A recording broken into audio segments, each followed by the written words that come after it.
Bird gets the worm. We're the antithesis of Chad and Zach with that going on here. So we're gonna get that other one up and rolling whenever it's good to go. So welcome in, guys. It is, gosh, I guess it's 5:57. So we are actually pretty darn early, all things considered. But that's good. I mean, Chelsea won today. I'm thinking about my good friend and co-host for Broncos for Breakfast, Scott Kennedy, huge Chelsea fan, and they are champions of the world. And speaking of champions of the world, John, how are you doing, buddy? Thank you for joining me today while Luke is off gallivanting, enjoying his family. I know. I mean, there's Broncos football. There's plenty of stuff we can talk about. Doing fantastic. I know right now it's a little bit raining here in Colorado, unfortunately for Memorial Day weekend. I know everyone's having probably a good time with that. Really want to thank really quickly everyone who's been able to serve and really able to support our country. Just want to get that kind of off the top of my head. But yeah, things have been going fantastic. Really glad I'm able to spend some time with you and the Broncos community. Yeah, man, it'll be a fun one. I'll probably keep it a little bit short and tight today, just because we know people got things they want to do, got family they want to hang out with. But if the Supers are rolling in, then the show must go on. But welcome in, guys, to our Saturday show, which is Mile High Insiders. Typically, you will see myself along with Luke Patterson, but like I said, Luke is off today, so we got John in here running Mile High Insiders today with me. You guys can follow us on Twitter at MHI_pod.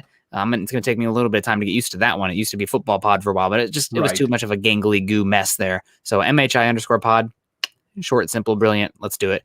Also, guys, easy one to remember as well. At Mile High Huddle, that is the flagship, the mothership. Follow them on Twitter as well. Also, guys, go to huddlepod.com to get your swag on, as Chad would say. We both have our hats on here. So that's always a lot of fun. I rock a lot of hats. These ones, I don't typically wear them outside. Like, I get hats really dirty because I'm wearing them like out sweating or bushwhacking or whatever.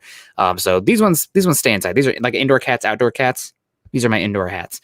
So guys, follow us also facebook.com/Mile High Huddle Pod. If you guys are joining us on YouTube today, please subscribe, like, and share. That's the number one thing you can do to help us out there, get more eyeballs on the show. If you're enjoying it, comment also on YouTube. But subscribing, liking, and sharing on YouTube helps us a lot. Also, please click those thumbs up if you are joining us on Facebook. I see we got a care react in here from Carolina Lens. Thank you, Carolina. I always appreciate the care react.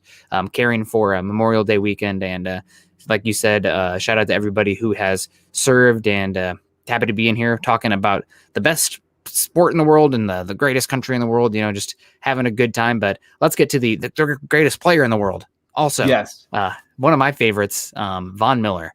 Von Miller entering his age 33 season this year, I believe, coming off of a pretty serious injury last year. I remember doing the reaction show with Carl when Von Miller suffered that injury in camp. And that was probably the closest we got to, at least myself, like getting emotional on one of these shows, because I am a big Von Miller fan. I am a realist. I really try to be a realist as well with these, but with Von Miller, it's a little tough because I've been, he's one of the ones who first got me really into the draft. Some great years watching the Broncos. I played edge rusher myself, so love the edge position. It's one of my favorites, edge and tight end, and tackle sometimes too. So let's get to some of these chats though first, because it is Memorial Day weekend, and the community is what brings us together. We got Ty in here saying, "What's up, guys?" We got Dave Glassman coming in. Good evening. God bless America. Blessed of veterans and GB2. GB2. I'm not quite sure on GB2, honestly, but appreciate that, Dave. I know you're always jumping back and forth between YouTube and Facebook, so really do appreciate that. We got John Lubbock as well coming in here with just good evening, fellas. And we got Thomas Holt as well. Just go John, I think that meant to be. And in the shop with Willie, just want to say hello to you. Great to see you. Always great to speak with you a little bit more outside the Twitter realm.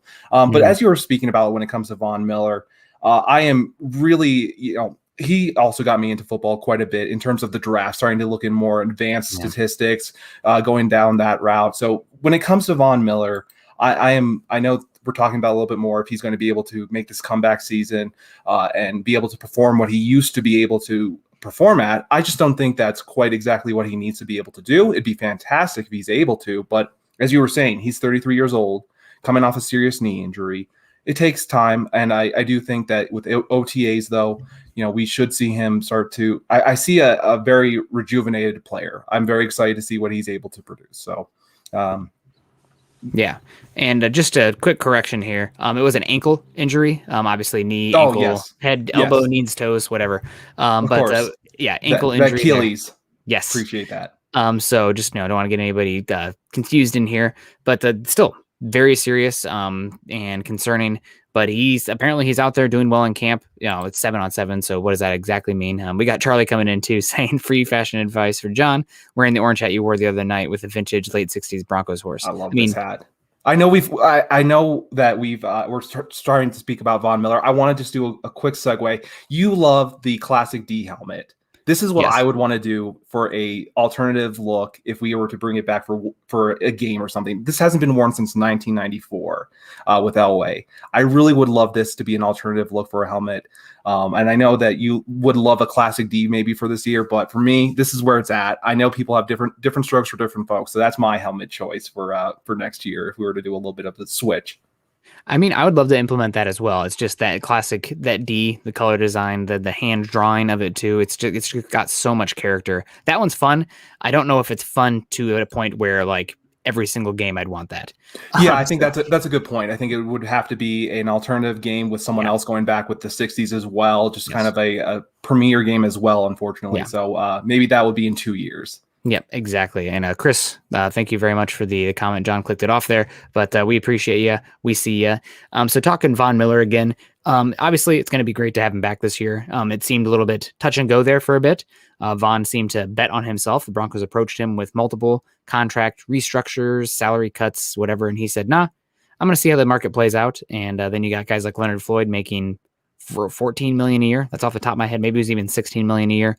And then the Broncos like, oh man, edge rushers are going for that much, even though teams don't have money to spend this year. I guess we're bringing Von Miller back.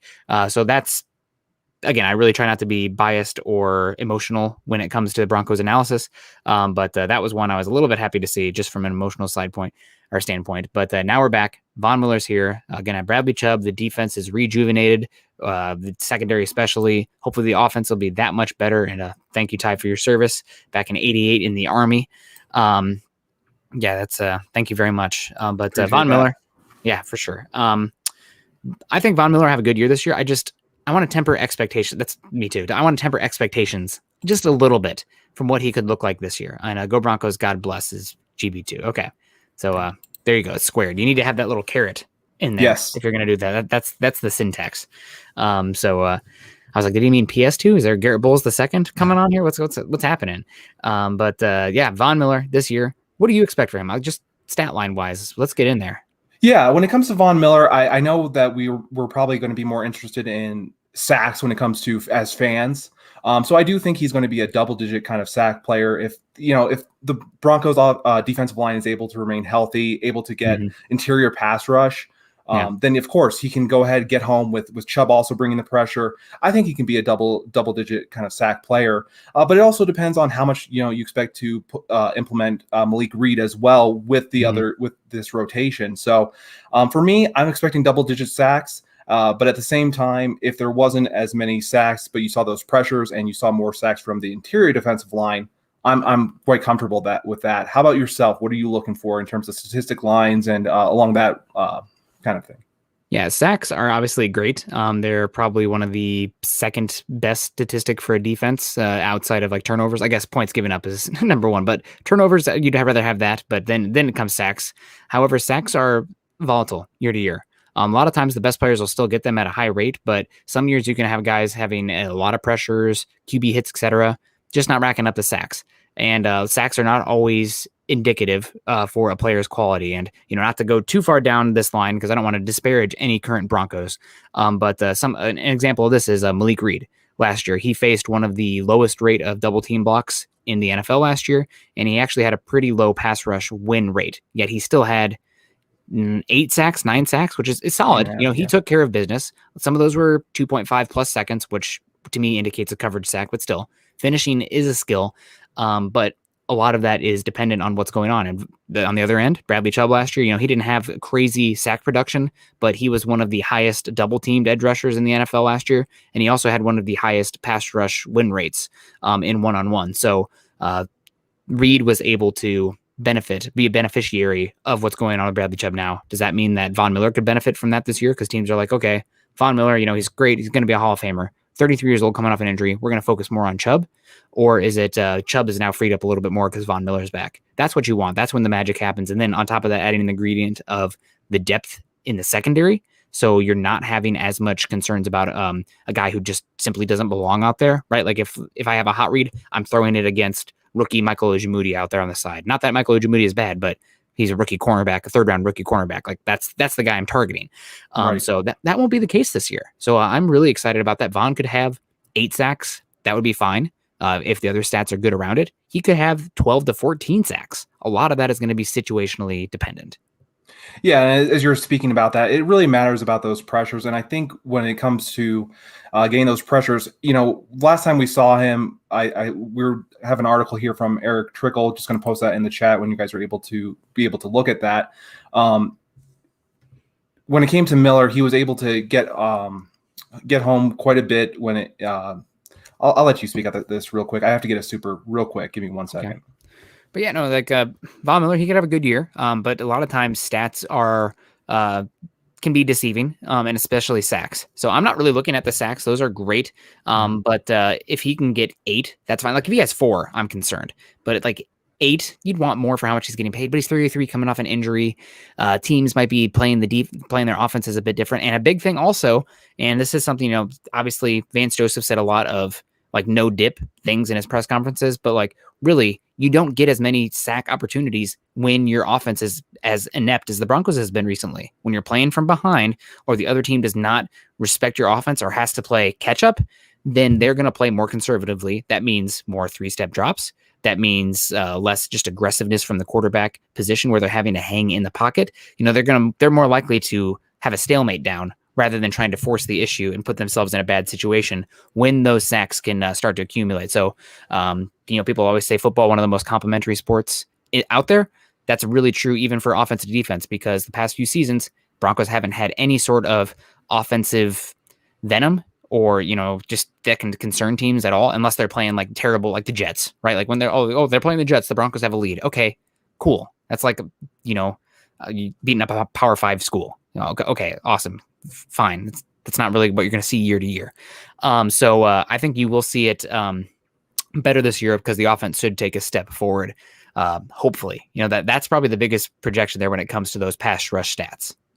Yeah, and I understand. Want to get to Jay right here real quickly. Yeah. To be fair, Vaughn hasn't been the same since Wade Phillips left. A good comeback story is what we need, and that would be great. At the same time, I don't really think we need that 2015 Von Miller that's going to, get home and be the game changer. The Broncos are a new team. This offense is, going to be able to produce more points hopefully this season. That is the crux of this year. And if they're able to, you're going to see Von be able to tee off a little bit more. So again, when it comes to this, I'm also looking forward to what he can bring into the run game as well. Yeah. If he's able to make some, run stuffs as well, because he really is a good player when it comes to that, setting the edge, able to do that as well. I know that's a little bit underrated when it comes to him because people are just looking. Small, right? Like he doesn't have the profile of a guy who typically is such a banger in the run game and setting the edge.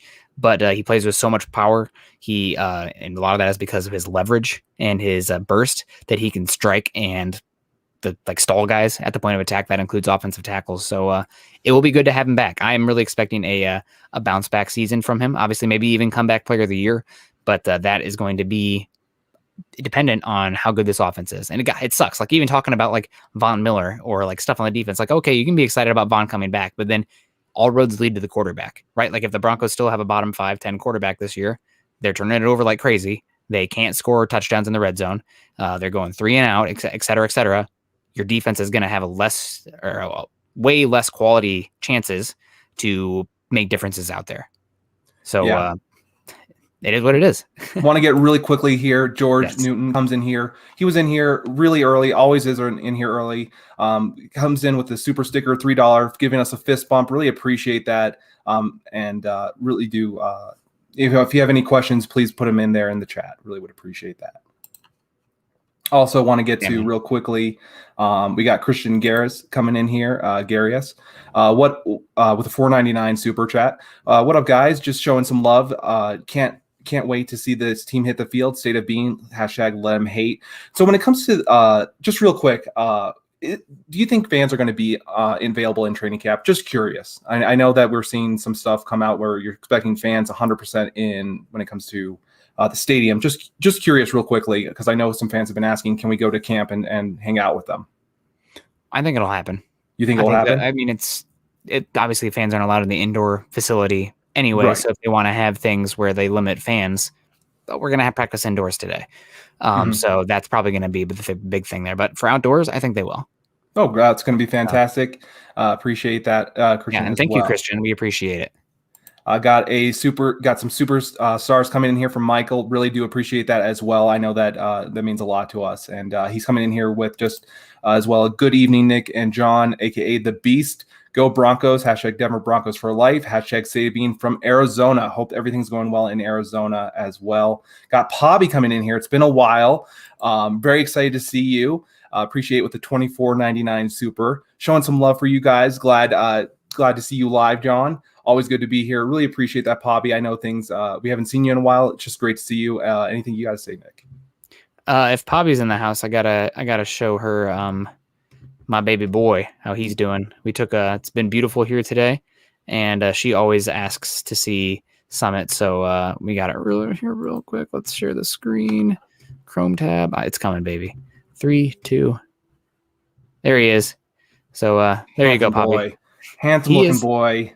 He is a good boy. Well, he's a nice boy. I don't know if he's good, but he's nice. So shout out to Summit. Love you, buddy. He's actually sitting here in his kennel right now. So being nice good. He's actually, yes, he doesn't bark, but he's just too excited. Like he just gets way too excited with people. So thank you, Pobby, and we appreciate it. And Summit says hello. But yeah, no. So Von Miller again. Here's a good question here. Actually, I want to get to this one here from EJ. Probably at me, but EJ over on YouTube. If you guys are joining us on YouTube, like, subscribe, and share. Don't sleep on Malik Reed. He was eaten last year. Just needs to build more muscle and get stronger against the run, and he'll get better. I think Malik Reed is a fine starter, especially for an undrafted free agent. But to me, and maybe this is just me being privileged to a certain extent because of how good the Broncos edge rushers have been the past 6-7 years, when you had like Elvis Dumervil and Von Miller, then DeMarcus Ware and Von Miller, Bradley Chubb and Von Miller, et cetera, et cetera. Malik Reed is a fine starter.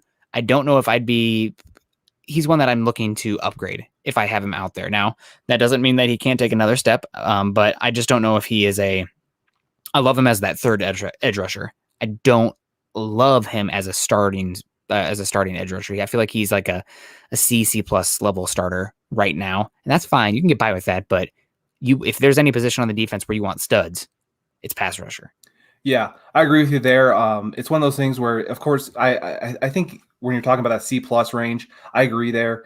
But when it comes to Malik Reed, I don't think he's Shaquille Barrett. I know some people are saying he's Barrett. He can be that kind of next guy to fill in if Miller does retire after the end of this year, or maybe he's not able to be brought back at the money that he wants. So as much as I like Malik Reed, and I think he's a beneficiary player to the other, to Chubb and that defensive line, and he's able to really benefit off of the Broncos' strength, I don't think he's someone who you can invest in a ton of money besides a 1-year, 2-year deal, kind of prove it kind of thing as well. Yeah, and I mean, we know for a fact that the Broncos this past draft were aggressively trying to move up and select Jalen Phillips, who went to the University of Miami, had a lot of concussions there, but in my opinion, without the injury context, was the best defensive player in this draft class, including Patrick Surtain. But he did have the concussions. He fell to the 19th overall selection, 18th overall selection. I think 18th. 18, because I think Jimmy Davis went 19. Either way, he went around there. He ended up going to Miami. Yeah. For me, I actually was surprised he went that high just because of the concussion issues. Yeah. But again, as you were saying, the upside, you just have to take that, especially with this draft, with unable to do some combines and things like that, unable to do as much medical investigation. Maybe you do take a little bit more of a risk when it came to this year. But for the Broncos, they have another year with Von Miller. They have another year with Chubb. They can push down the line for that new edge player when it comes to that. But don't you think that speaks to an extent of what they think about Malik Reed also? since they're looking to make a premium investment there. That to me, I mean, obviously Reed and Chubb are going to be coming up on contracts here soon. I don't think you can pay both of them. Also, so it kind of makes more sense to have a young cost control guy to pair with Chubb just for that financial side of things. But to me, that says, okay, well, we love Reed. He's probably going to price himself out to what we can afford to pay on top of Chubb. So we need to start looking for that replacement now. And they didn't get it this year. That's fine. They also didn't get tackle, but those are positions where if you don't get him like in the top 50 picks, odds of that guy hitting are so extremely low compared to like safety, linebacker, tight end, interior offensive line, etc. So you just roll that over to 2022 highly possible early selections for the draft. Yeah, and I think that's what the Broncos are going to go ahead and do. And going on to with Chubb, he's going into his 5th year as well. So the Broncos do have to think about edge going forward. And I do think that for Malik Reed, though, it's going to be a short, kind of a short-lived kind of thing. Still, kind of similar to Shaquille Barrett, as Charlie Beagle is saying here. Yeah. Isn't it Chubb's 4th year? Yes, so he's going into it, what I'm saying, after this year. So the Broncos, with a lot of different options. Yes, a lot of different options, though, with Von Miller and different things going on. So why don't you pick a new question here real quick, be able to maybe pivot a little bit. Do you want to go ahead? We have Charlie coming in here also, just talking about improvements in the secondary should make the pass rush better if they don't get hurt again. And then Jace also making the similar point. If our defensive secondary is good as it looks on paper, we're going to get some sacks. We need some defensive turnovers also. And all these things feed into each other, guys, right? It's just like they're confounding variables. So if the Broncos defense coverage is better, you're going to see more pressures. You're going to see more strip sacks. If the pressures are getting home, Von Miller and Bradley Chubb are healthy, you're going to see the secondary getting opportunities to get the football. If the Broncos are playing with the lead, all these things are also going to happen. So if you can at least tip the scales a little bit or move the sliders in the positive direction, either way, you're going to see more positive stuff on the defensive side of the ball. Now, the defensive integrity, how demanding this defense is mentally for Vic Fangio, match quarters, cover 4, cover 6 stuff. You should see a good step forward this year, given 3rd year in the system, etc. And just the talent that they added in the secondary. But still, it's all these guys are dependent on each other. They're dependent on staying healthy. They're dependent on the offense not being inept to inadequate. Yeah, and when it comes to the secondary now, I think, especially since they've had a year to gel as well together, I think they're a good group. You have great leaders with Simmons. You really do you have Darby, you have Fuller. Fuller has been in the system before, so he should be able to come up and get running immediately when he's able to start attending OTAs. So I'm not really too worried about that. I really do think this corner and defensive back class is very special, and it's what a great thing where Ojemudia and could be your fallback option if you need anything, or you're looking for, Kerry Vincent Jr. is someone you're putting as your practice squad player. Like, how many of these players are going to be able to be, saved? You're going to have to put on maybe different pop lists, maybe with Bassie or something like that, because you want to store these players and don't want them to go anywhere. So there's a lot of different players that I really am excited with that comes to the defensive back group. Very excited about that. And you make a good point about putting them on IR or PUP or something like that, so you can, give them a redshirt year, so to speak, but also stash them so other teams can't take them. And we got EJ coming in here over on YouTube saying, any chance Tuska or Cooper see the field when Von or Chubb need a breather? I think, just to lean into your previous point, I think Cooper is going to end up in that similar boat where he's going to get an IR season this year because, a 6th-round pick, probably wasn't going to make much of an impact this year anyway. Then he had the heart surgery just recently. So why subject him? Why take up a roster spot with somebody who's, could use some time anyway to marinate? And also you could protect him and give him a year where he would get a real shot in 2022 then to compete for a position. I think that's what I would lean to do with Cooper. Now, granted, maybe the heart surgery is not something that's going to impact him long term. Maybe he can be out there on the field and looks amazing, and you have to play him. All things that are possible. But the way it stands right now, I think that's what I would do with Cooper. Any chance of Tusker or Cooper seeing the field when Von or Chubb need a breather? I mean, anything's possible. You're asking about I guess what would on paper be the 4th/5th edge rusher. It's going to be more about what they can do on special teams as what are they doing as a defensive player, because Malik Reed will probably be the first guy off the bench as far as the pass rusher.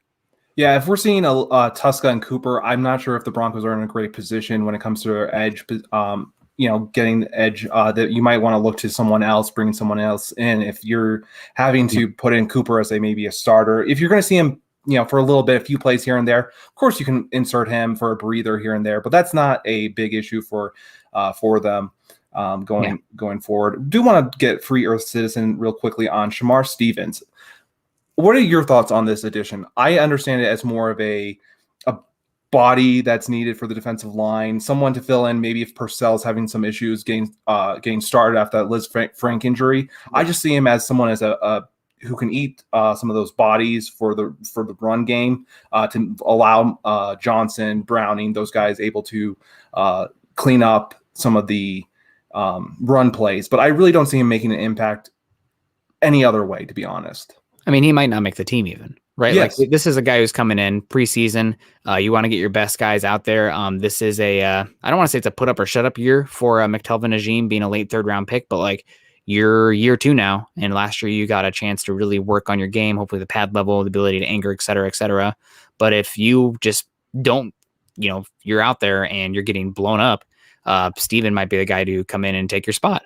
Same with Deshaun Williams is another one out there who flashed last year, but kind of a lighter nose tackle, one technique position. But Williams bringing him back, that'd be great if he earns it, but he's going to have to compete with a guy like Shamar Steven.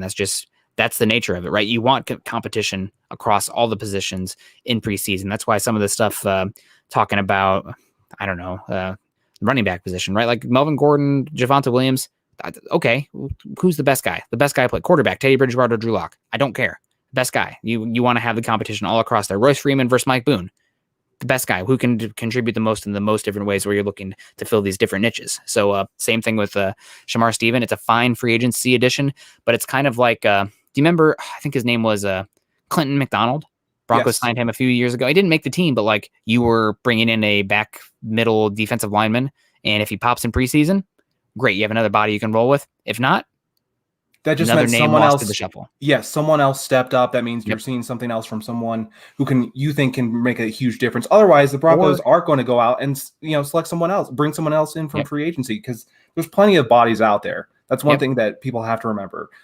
As even though this roster you have it filled at this point, if something's not working, Peyton can go back and look and take other free agents and bring them in and do some different things to get this team going, because this is a put up or shut up year. And if not, then the Broncos can, pivot going forward. Yeah. And if God forbid, let's say Shelby Harris gets injured or something, right? Like, everyone knock on wood, but like, you're not then like, oh my gosh, we have to bring in somebody now who doesn't know the scheme, and the pickings are even slimmer. But you can get up the roster to 90. Stevens is the guy you brought in that way. And, you won't be in as much of a position of weakness trying to fill in for a potential injury, which it's going to happen somewhere, right? Like, there's going to be some position, some starter that's going to get dinged, maybe not for the full season, but before week 1 happens, who is it? Is it the defensive line? Like, that's not a good position to be. But at least you already have somebody like Steven who maybe not a difference maker, but it's not going to absolutely kill you out there. Compared to Sly Williams or something like that, it's a big difference to have someone who, you're not bringing in, let's say, week 6 and getting them accumulated to the system and acclimated in that sense. So you want to have those bodies know the system and be ready. Exactly. Mike 556 coming in here. Peyton stacked our defense for the future. I mean, he really went after the secondary this year. That was the name of the game. Obviously, he did add a front 7 piece in Baron Browning as well. Baron Browning was like a cornerback for the Seahawks for years. But he did stack the defense. Now I think one area though he did not stack this time around is the defensive line, edge rusher, interior defensive line. Those are 2 positions that not that many young ascending guys on 1st or 2nd year contracts. I guess the only one really is you'd hope McTelvin Najim. I guess you can say Derek Teska, but like, does he actually have the body type to hang as an edge rusher in the NFL? I don't know. He's a little small, fun player, Division 2, but like, we'll see. I agree with you there, especially when it comes to Najim. You hope that he's able to put on that bulk this year, able to have that explosion coming out of the ball. And I really do think, that comes down to Landau, and if he was able to develop in that year. Otherwise, Williams can take this job. Deshaun Williams really can become that interior pass rusher kind of, I believe, because that's not what Purcell's going to be his strength. That's not going to be Stevens and his strength. So the Broncos really do need someone to step up when it comes to that. And that really is the plan for Najim, I believe. But if he cannot produce there, you're going to have to look towards a Williams, who's been in here and been with this team and able to really connect well. Yeah, no, absolutely. And we also got another super coming in here from Kyle Wielden. Question: are either of you two worried about our slightly easier schedule making players better than they are this year? I think he means like appear better than they actually are. Yeah. So am I worried about that? No, because it's something that I'm going to talk about, right? Like don't have those blinders on. I'm going to keep it real with that. It's kind of like, again, like Drew Lock's final 6 games this year. Almost every single one was against a putrid defense, one of the bottom 10 DVOA teams. He did play better. That's true. But you have to also take the context of who they were playing, right? Like if you're going up against bad defenses, odds are you're going to put up more yards, more points. It's pretty simple. But that's something you also want to put in context as well. However, over a 17-game season, also, you're going to see plenty of quality opponents. Like you're still going to see the Chargers twice, who on paper look like a solid team. You're still going to see the Chiefs. The Giants the NFC East should be better this year. They should. So it's just stuff like that. Like especially over a small sample size, that can really lean one way or the other. But over a 17-game season, you're going to see the peaks. You're going to see the valleys. You're going to have plenty of quality opponents. It's just hopefully there'll be more games that are like could go either way, do end up going your way because you're playing more or a higher volume of lesser opponents. Right, and I agree when it comes to that. I'm not worried about that because if so, like you said, it's all about context. But when we look at these deep dives after the fact, when it comes to this, are we playing in terms of a top offensive line? How are you going to perceive the offensive line? Those are all things that we look into after the fact to understand really what was the reason behind these numbers. That's really correlation. Why are the Broncos getting home? Maybe it was a poor offensive line they went against. Maybe it was because for example, when the Broncos play the Saints, you don't have maybe the quarterback is out. So the reason why you're doing so well statistically, we can explain it with a little bit more when it comes to that. It's kind of like, the game Khalil Mack versus Michael Schofield. It's like, okay, he had a good game. Yes, he did. But hello, like there was this one game where he absolutely just went off. Where George Kittle against, again, this is just negative examples for the Broncos, but George Kittle against that Broncos team in 2018, 2019, whatever year, where he just absolutely went off. Yeah. And it's like, well, the Broncos in that Vance Joseph defense were absolutely terrible against linebackers or against tight ends. They've been actually average to slightly above average if you are weighting them to the opponent with Vic Fangio, which people don't do, which they should be. I mean, against Travis Kelce and Darren Waller, you face 2 of the top 3 tight ends in football 4 games of the year. Good luck. Yeah, when it comes, I really want to talk quickly when it comes to the inside linebacker position, though, because I know that's something you've been saying is stronger than people are perceiving. And I agree with you 100% there. I've listened to you and Scott speak about that quite a bit. Johnson, when it comes to Johnson, Strnad, Browning, as well as Jewell, the Broncos have a great rotational cast that they're going to be able to play. So when it comes to those inside linebackers, that should definitely help when it comes to the tight ends and be able to, I don't expect to have Jewell be on a linebacker by himself, even though his coverage was better than people are perceiving. So for Vic Fangio's defense, those guys just aren't typically on an island because it's so much is dependent on each other. So if you do your job and you don't get out of position by guessing wrong, the rest of the defense should be able to help cover up some of those deficiencies. Now, would it be great if the Broncos had Luke Kuechly in his prime back there at linebacker? Of course. But and I wouldn't even say the Broncos linebackers are great or in a great position, but they're fine. And if off-ball linebacker position, you can be fine and have a fantastic defense. It's probably the least important position on the defense, despite how much it's romanticized. I'd rather have a plethora of edge rushers, defensive backs, cornerbacks, and even safeties before I get to the linebackers, because you can get by with fine at linebacker. Right. I know a lot of people are, looking at Devin White from the Buccaneers and really thinking about that now this offseason and saying, man, if you have someone like that, it can really make a huge difference. And I agree. It definitely makes a huge difference, but you're not going to get a Devin White in every single football team. There's only a few of those guys that can really make those kind of difference plays and be an impact the entire way. I mean, there's just not many Devin Whites. There's a reason why he went 5th overall. Yeah. There is a reason. Yeah, no, for sure. And just those guys are pretty rare. And Devin White, the thing is also there's the game of when you are drafting, Devin White, I would say, has been a hit, but he had to hit to the level he has to be worth that pick. Like Bradley Chubb, he could be just a, Pro Bowler every few years. And obviously with Josh Allen out there, it kind of makes it harder, but like that's fine for an edge rusher because how hard it is to find that position.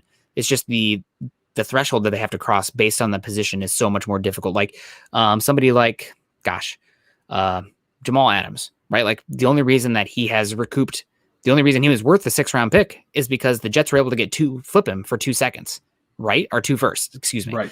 But he's not been worth that because he's a box safety. It's just there's not much value for that box safety position. It's such a niche role, and he's a great box safety, but like, okay, is that actually making a big difference? Seattle looks thin right now. They need offensive line help. Their pass rush is going to be terrible. They spent 2 firsts on a box safety. Like it's that kind of thing. And I think we definitely disagreed on Quentin Nelson versus Bradley Chubb. And Quentin Nelson has been worth the pick, but that's knowing what we know now. If Quentin Nelson was just let's say he was if he was Reisner, oh my God, that'd be a massive bust for the 5th overall pick for a guard. Yeah. Yeah, of course. I mean, and that's not saying anything bad against Reisner, because I do think he was worth that second round selection, and I really do believe he's going to hopefully be better this season. I really have a good feeling when it comes to these offensive guards, and with Miners as a side note. But when it comes to Nelson, yeah, if only he was a home run, is he going to be worth that when it's positional value, as you always talk about? He had to be a Hall of Fame player. Yes, he had to be a Hall of Fame player. Otherwise, you'd rather have maybe, when it comes to someone like, let's say, Eric Fisher, he was a 1st overall pick, not the best offensive tackle. However, he's been able to stay in the league, be helpful for the Chiefs, even though he's not on the roster anymore, for all those different years because of that positional value. So even though he was a mid-tier offensive tackle, man, how much of a big difference was that compared to, for example, Smith, who went to the Rams right afterwards? Huge difference. Yep. And also for note, that was the 2013 draft. I mean, different system though. Yeah, but like that 2013 draft was historically bad. If you go back and look at the 1st round, it's like, oh my God, this is bad. That's just terrible. So yeah, no, it is what it is. But I'm happy about it. I'm excited about Von Miller this year. I think he's going to get bringing it home here. I'm going to get a lot of sacks. Maybe not more. I think 8 is the low. I think 14 is the high, and that's fine. I guess the question is, what does Von Miller have to do this year to be back in Broncos country this year? Because there's a fine line to walk, right? Like the Broncos have, if it's Von Miller's last year in the contract, this team, if they don't, if they're, it's the same thing this year as the previous years, I think Von walks to a team that's Super Bowl contender, which he should. For him. Yeah, he should. I mean, honestly. That's one of those things where you've been in this league for such a long time. You're going to be a Hall of Fame player. You want to, if anyone says it's, they should stay on their first team, be original, stay with where you were originally drafted. I understand that feeling. You want to keep these players. You've been rooting for them. You're wearing his jersey. You've bought maybe a few different of his jerseys, but at the same time, he has to be able to go to where he's going to be successful. And I think that's one thing that he has to keep in mind going forward. Kind of think about it like DeMarcus Ware at the end, right? Like he had some great years with him in Denver, and he was a great influence. And God bless him for coming to Denver and doing everything he did, not only with on the field, but also kind of giving Von Miller some direction as well. But that's football, right? Like so, if Von Miller goes to, the who'd be a good team that could maybe he could take over the edge. I don't know. Let's say the Cowboys. He's always been a Cowboy fan. Let's say they need defensive help a lot, and they don't really have, maybe not the draft capital. He goes out there and finishes his career, and that's kind of some Hollywood to that as well, because you had DeMarcus Ware coming over to finish in Denver, then Von Miller goes and finishes in Dallas. Right. That would be really... Yeah. That would hurt in the moment, but like I would get it if the Broncos are not very good this year, and then Von leaves. And also you have the Bradley Chubb contract impending. You cannot pay both Chubb and Von big contracts. Not that Von's going to get a huge contract because it's going to be 34 and it would be a little bit more shorter in duration, but it's just, that's kind of what it is. Yeah, I agree with you there. And the Broncos have a lot of other contracts that they have to do this offseason as well. It's Sutton. There's plenty of other players that need their attention. So if the Broncos aren't able to achieve a playoff contention kind of role and really make a difference, I could definitely see him walking as well. So the big deals on the horizon. You said Sutton. That's correct. Chubb. That's another one. That's good call. What are they going to do about linebacker like Alexander Johnson? Like he's good. Is he worth paying a big contract? Because he's another one who's actually pretty old because he didn't come into the league until later. Right. he's one that's going to be coming up on a contract season. You did pay Simmons and Bowles are going to be back, good core pieces, but their cap hits balloon in 2022 as well.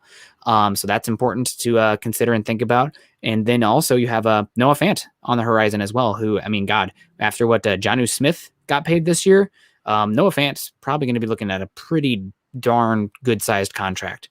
So, we'll see. But something to start thinking about. That's way far ahead, but it's never too soon to start thinking about how you're setting your team up so that way you don't have to let those guys walk. As much as we're getting excited into this season, I know that's what Peyton's already thinking about. He has to be thinking about that. Even though we're getting excited for this year, you just that's what you have to go into for if you're a GM. You're thinking about he was signed for a 6-year deal. This if this doesn't work, he has 5 more years left to start changing this roster and sculpting them to be a contender. That's what the Broncos need to do. So perfect. No, absolutely. I feel like we're kind of winding down here. The chat's been a little bit quieter today, obviously with Memorial Day. I do appreciate you all coming out tonight. It was great to be able to speak with you, Nick. Is there anything else you want to speak about as we're winding down here? No, just everyone stay safe. We appreciate everybody who swung by and dropped a super or just contributed in the super chat. Everyone go out there and at Scott Kennedy, at Scout Kennedy. Tell him congratulations on Chelsea winning the Champions League today, beating Man City, which a pretty big upset there. Most Man City have been rolling this season, and a lot of people picked them. But in a single elimination tournament game, weird stuff happens, especially in soccer when it's just, one goal can be a difference. So shout out to Chelsea. I would say that's my team too, but I'm not the biggest soccer fan. I'm football has so much of my attention and time.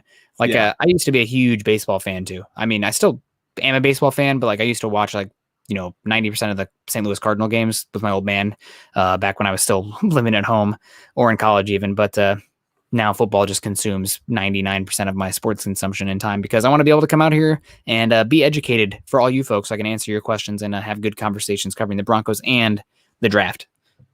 So, and gonna pivot a little bit. I'm not as much into soccer. I know that's that's just not my jam. So I'm just gonna say go Avs go. You're gonna play Vegas, the Vegas Knights.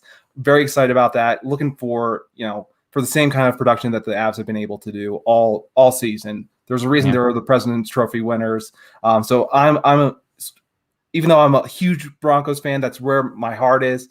Man, the Avalanche, they're right next to where the Broncos practice. They go at the Family Sports Center, was where they practice. So it's really just so close to, if you're a Broncos fan, this is where you're at. And the Avs are right here as well. So shout out to the Avs and the Nugs. I know that's both not for me, but I'll probably get out to a game when Seattle, the Kraken, right? Or if Seattle gets a basketball team, I'll get out to a game if we're still out here. But football has my attention, heart, and soul and time. And when I'm not doing that, I'm thinking about the next hike or working. But appreciate you guys. We got Free Earth Citizen coming in here coming in on the buzzer. $5 super saying full stands. We hope so. Free Earth Citizen. Hopefully everything can happen here. We also got Joey coming in here. Question: could we resign someone like Locke now, risking him doing well and keeping his pay relatively low over the next 3-ish years? No. I don't think you do that. Locke has not shown nearly enough where you're looking to commit to him. You're going to write out that contract. And even if, let's say Locke was good this year, I still wouldn't be looking to pay him after this year. I think he'd have to go out there and run it back and do it again because of how limited the good tape is. Yeah. We're talking about, people talk about Locke's game against Carolina or Houston. You remember what Matt Flynn did to get paid by Seattle and get all that money? That's a fantastic point. That is a great point to bring up because, how quickly did he lose out in preseason as well to Wilson? How much did he get paid? Can you remind me of that actually? It's not going to sound big because of how things have changed, obviously. Yeah. But yeah, it was huge back in the day. And I do agree with that. One good game. Good game with the Packers with 6 or 7 touchdowns. I think 6 actually. So that definitely made him appear like this great solution, but there was a reason why you also looked to those other avenues, and they went and drafted Wilson in the 3rd round as well. But when it comes to Locke, is he also going to take a lesser of a deal? Would he as well? Because he's going to basically saying, I think I'm the future. I'm also going to take less money now, and so that also doesn't feel confident on Locke's part either. So both ends, I don't see why they would each go with it because it just doesn't work out. Both would. Broncos will say prove it, and Locke will say bet. I'm going to bet on myself. So exactly, great point. And Yeah, I really appreciate being able to speak with you tonight, Nick. I know Yeah, thank you. Thanks for been able joining. to fill in for Luke tonight. Kind of came in here last minute. It's been a fun weekend though, especially with Chad being able to give birth to his son. He should be back Be a in part the of the saddle. birth. He should be back though tomorrow. I'm very excited. Okay, So you good. guys should see him tomorrow. And been fantastic time speaking with you guys. Really quick, it would really benefit us if you went ahead and subscribed, like, and share. And if there's not anything else, Nick, let's get out of here. Yeah, guys, Mile High Insiders, we appreciate the heck out of you. Luke will be back next week with me, so that'll be fun. Follow us at MHI_pod. Also follow us at Mile High Huddle. Follow myself at Nick Kendell MHH and follow John at John K MHH. Get at us on Twitter. Like, subscribe, and share. We're at 24 right now for the like, hearts, and care reacts. So I don't even know if I want to get up to 25 just because shout out to Champ Bailey. But if you guys do, we still appreciate it. So love y'all. Everyone stay safe. Appreciate to everyone who's served and made the ultimate sacrifice. And I know a lot of people, veterans out there, also are obviously in combat, and everything is an issue and deals with a lot of demons, but also coming back home. The battle doesn't stop. So thinking about any of veterans out there dealing with their own battles at home and mental health. So check in on your friends who have served, and everyone have a great night. Stay safe. Love y'all. Go Broncos. Go Broncos.